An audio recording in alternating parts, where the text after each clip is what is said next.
Everyone, head coach Ben Olsen here for you. Ben, your thoughts on that result? Point on road, a tough place to play. They're a handful, man. They are a handful. They got, when they made some moves, they made some changes in their attacking crew that, again, they're just strong. They're dynamic. They put some soccer players on that are, again, keeping them off the board is very, very difficult. But their trend is they're going to score on you, but you also can score on them. So I think the game overall could have went either way. They certainly have a few chances. We obviously get the third that we thought we had, which is disappointing. And we're a little bit disappointed that we had the lead twice and gave that back to them. And so that part has to get a little bit better. But overall, as far as a long week to come out here, we went to LA and back, took the home game, then we went to here and back to Portland. That's a lot of travel.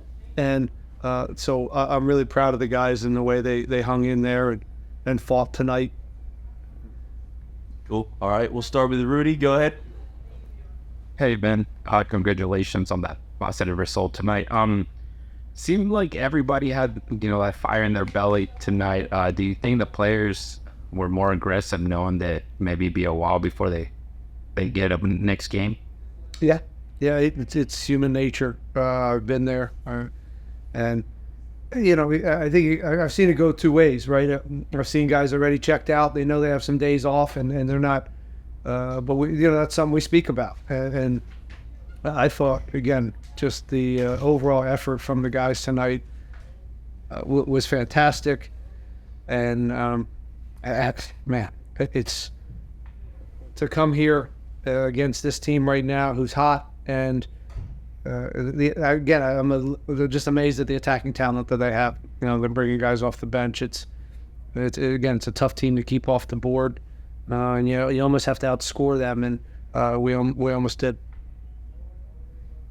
The team had quite a few, one-touch series of plays, especially in the first half. Curious if that was part of the tactics, or is just the guys' increased confidence and chemistry.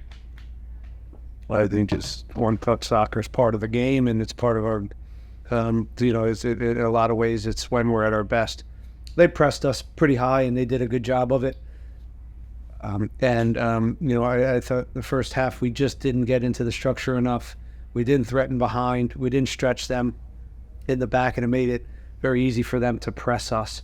Part of that was the profiles we had on there, mixing up the lineups and making sure we were more maybe pragmatic in transition or in the defensive end to clear up some holes that they like to jump into. And sometimes it works. Sometimes I thought it cost us some possession. So I'll take blame for that. But then we went after in the second half. I think, guys, we started to press a little bit better. We started to, I think, force them back with some wide play. And overall, threatened them. And I thought the second half was much better. And last one from me, Coach. Arlo had another great performance that included a goal line save. Due to your thoughts on Ethan tonight? Obviously I'll have to run it back, but right now it seemed like a really good performance. And again, we'll look at the goals and figure out how we can be better there. The one is, again, if I remember right, it's just a turnover, a pretty simple turnover, and that's what they feed on. And it's just like kind of LA, in some ways it's Colorado, so we're used to it this week of teams that are really good in transition. It seems to be a common theme right now in this league, and the attackers are talented, they're strong, they're fast, and there's a lot of money being spent on them, so there's quality at the end of all of that. So but overall, Ethan seemed like he had a good game and a good year so far. It's nice to have three center backs that you don't lose sleep when one's out or you have to rotate. Thanks, Coach. All right, Dustin, go ahead. Hey, man.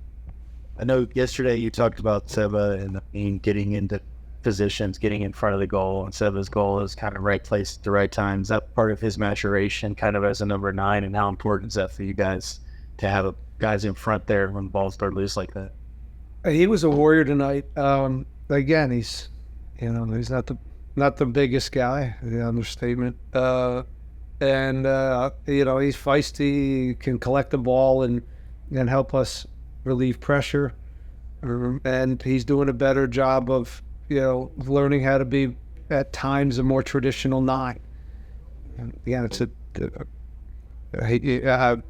every game he gets a little more comfortable in there and finds the relationships, and also then finds ways to manufacture opportunities. And he did that tonight. He even did it on the one where the one that was offsides, and that would have again just trailing the play. So he's growing in that role. And then just Hector's assist to Coco, you pretty struggle to find a better pass, I think, around the league anywhere. But just having that ability and back in your team again, how important is that to be able to unlock a defense like Hector can with just one pass? Well, we were debating whether or not to play Hector in this game.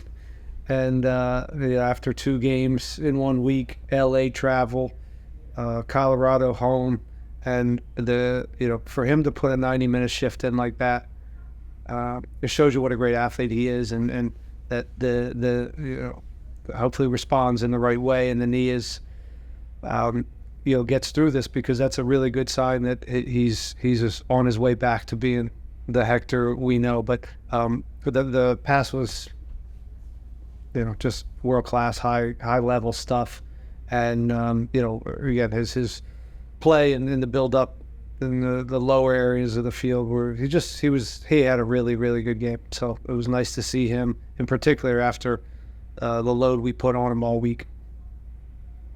Thanks, Ben. Safe travels. Thanks. All right. Juan, go ahead. Hello, Ben Olsen. First of all, congratulations on the away points. I wanted to ask you about Brooklyn Reigns. Back-to-back games that he's got in first team minutes. Can you tell me what you guys have seen from him, either in training or Dynamo 2, that have warranted this increase in minutes? You said it. Dynamo 2, man. We use it and we believe in it, and we've used it last year with Griffin, and Mika came from there. Brad got some games coming back. We have so many guys that went down there to get games and minutes, and when we do that, we're there and we're watching and we're gauging it, and we think it's a great area or a great opportunity to show that you're one of the better players in those games. And when you can do that in a consistent way, to me that shows that you're back. And I don't think that was always the case with him last year. So that's part of his growth is to make sure he's humble when he still goes down there and plays at a high level.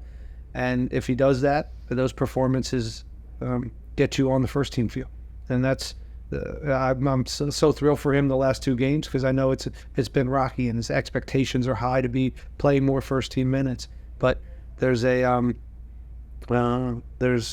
process to this, and he's responsible for it. We're responsible for it, and we'll just keep trying to push him along. Thank you, Coach. All right, we'll wrap it up with David. Go ahead, David. Hi, Ben. You told us that the goals were going to come, right? And they have, besides the offside, that would have been 2 games in a row where you guys have scored 3. How does that make you feel going into the game against an unfamiliar foe like Atlanta?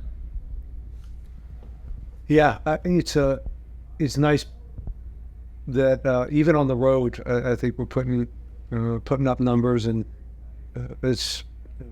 we worked at it. We're working at it constantly. We're trying to fine tune some things and push the guys, but in making real actions and being moving with conviction in and around the box. And at times we weren't doing that, and we have to make our own luck. And eventually the goal was going to get bigger for us, because when you put up this many shots and your expected goals are where they were, it's going to fall. You have to trust it a little bit. But it was a frustrating period for us, because we were playing so well and not getting the goal. So it is nice. Hopefully the goal continues to be big for us over the next a month or two, and then we can start climbing up the table. It's important for us to step away right now. 4 days, we're going to not see each other, and I think that's important at this point in the season. And coming back with the right mentality to get better and understand that we're hanging in there, but there's a lot more to this team. And when we do get back, a renewed sense of urgency to start climbing up the table and maximizing points, finishing off plays, being more stingy on the defensive end. There's a lot still to be desired of this group, and I'm looking forward to the days off, because I could use them too as a coach, and then we're looking forward to getting back to work. All right, sorry, one more. Herman, go ahead, and then we'll wrap up with you. Hey, Coach, in the face of adversity or visiting a tough place like tonight, you often see a team's true character come out. And you mentioned it, despite conceding the lead twice, it was evident that your team was still seeking and looking for that third goal. And at the end of the game, when it needed to come together and defend the goal to make sure that you left this place with a point, they did just that. I just want to hear your thoughts on the team's resilience and determination, man. Yeah, it's certainly the most. That's the. I think the aspect of this game that stands out to me is, one, our ability to score on the road, and that's an important thing. But again, it was gritty. There was a lot of blocks, goal line clearances, some saves, putting your head in some tough spots, helping people out. A lot of guys digging in physically after two games in a week and a big trip to LA, and then again a long flight here. These aren't easy, and just to see the guys rally and look after each other was, as I said before, proud of that. And then again, it's a little bit still, when you get a lead twice in a game, in particular in the second half, you want to see that out. So these guys are disappointed. They understand there's a lot to it and the resiliency and getting a point on the road, but they're disappointed. And I tell them that it's crazy how expectations have changed with us, and these guys expect to win on the road, in particular when you get a lead in the second half. So there's still a little bit of disappointment, which I think is healthy, but they also understand this is a good team. They're hot right now, and a tough place to play, and to grab a point keeps us moving along. And you touched on the travel, how exhausting that can be on your club, but I mean, your main starters, they put in a shift Wednesday night, and then again tonight. Can you speak on their fitness? Because that's impressive. Yeah, there were a few guys that we thought we were going to have to sub earlier than we did. We thought Hector would have to come maybe early, or Amin, and we rolled the dice.